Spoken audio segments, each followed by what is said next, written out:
Culture جو ہے یہاں پہ ایجوکیشن وغیرہ کا، تو یہ کیا پاکستان بننے کے ساتھ ہی یہاں پہ یہ ختم ہو گیا؟ جس طرح آپ نے کہا کہ پروفیسرس کے گھروں میں آپ کو کتابیں نہیں ملتی ہیں، اور ان کے بلکہ زیادہ تر تو یہ بھی دیکھا گیا ہے جو ان کے ریسرچ پیپرز ہوتے ہیں وہ گراؤنڈ ریالٹیز پر فٹ ہی نہیں ہوتے ہیں، وہ کوئی پرابلم سارٹ آؤٹ ہی نہیں کر رہے ہوتے. تو یہ جو کلچر ہے پاکستان میں اب اپنے تعلیم کے سسٹم سے یا تعلیمی نظام سے یا تعلیم کی دوڑ میں، سائنس اور ٹیکنالوجی کے دوڑ میں آگے نہ بڑھنے کی وجہ سے، تو یہ کہاں پہ یہ سارا شفٹ آیا؟ یہ شفٹ آیا 13ویں صدی میں. بیکاز بہت ہی پیچھے جانا ہوگا. تو دیکھیے میں مختصراً بتاتا ہوں کہ اسلام جب نازل ہوا اس وقت سائنس نہیں تھی.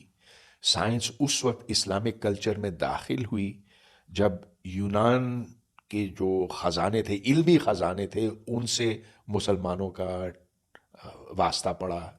جب وہ بغداد کی طرف پھیلے، پھر دمشق کی طرف، اور پھر بعد میں ہسپانیہ کی طرف. لیکن جو گریک لرننگ تھی، یونان کی کا جو علم تھا، وہ جن کو علوم اوائل کہتے ہیں، اس سے جو ریشنلزم، جو عقلی سوچ ہے، سو اسلام میں داخل ہوئی اور 400 سال تک یہ قائم رہی. معتزلہ تحریک نے اسی کی بنا پر جنم لیا، اور جتنے بڑے کام ہوئے ہیں علم کے میدان میں، سائنس کے میدان میں، وہ عقل پرستوں نے کیا. وہ جو یہ کہتے تھے کہ ہاں اسلام ہمارا دین ہے، لیکن اللہ نے ہمیں عقل بھی تو دی ہے کہ ہم دنیا کو سمجھ سکیں. اس کے برعکس وہ لوگ پھر زیادہ طاقتور ہو گئے جو روایت پسند تھے، جو کہتے تھے کہ سب کچھ پہلے سے متعین ہے، جو علم ہمیں چاہیے سو قرآن میں درج ہے، اس سے آگے ہمیں دیکھنے کی ضرورت ہی کیا. تو یہ جو تصادم تھا ہوا، اور بہت خونی تصادم ہوا. اور جو عقل پرست تھے، جو سمجھتے تھے کہ عقل و خرد کی بنا پر انسان اپنے آپ کو سمجھ سکتا ہے، دنیا کو جان سکتا ہے، دنیا کو بدل سکتا ہے، ان کی مات ہو گئی. اور جب مات ہوئی ان کی، تو اس کے بعد سے سائنس دنیا اسلام میں ناپید ہو گئی. 13ویں صدی سے لے کر آج تک بتائیے کوئی ایسی بڑی چیز ہے جو مسلمانوں نے ایجاد کی ہے؟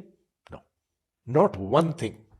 نہ بجلی، نہ کمپیوٹر، نہ ٹیلی فون، نہ اینٹی بایوٹک. کیا چیز ہے جو ہم بنا سکے ہیں؟ کچھ بھی نہیں. کیوں؟ اس کے پیچھے ایک سوچ ہے. جب فکر نہ ہو تو پھر آپ جتنا بھی اس پر پیسہ خرچ کریں، وسائل جتنے بھی اس میں جھونکے، کچھ نہیں حاصل ہوگا. وہ کیا سوچ ہے؟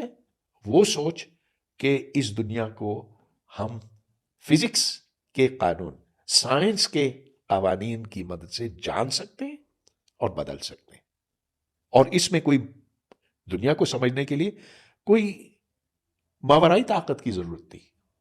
ماورائی طاقت ہے، ہوگی، لیکن جو دنیا میں ہوتا ہے، پتھر اوپر سے نیچے اس لیے گرتا ہے کہ وہ کشش ثقل ہے. Gravity, it is gravity that causes it to fall. اور یہ آج بھی گرے گا اور کل بھی گرے گا، اور آپ کا انشاءاللہ کہنے کی کوئی ضرورت نہیں. پتھر گرے گا، گرے گا، گرے گا.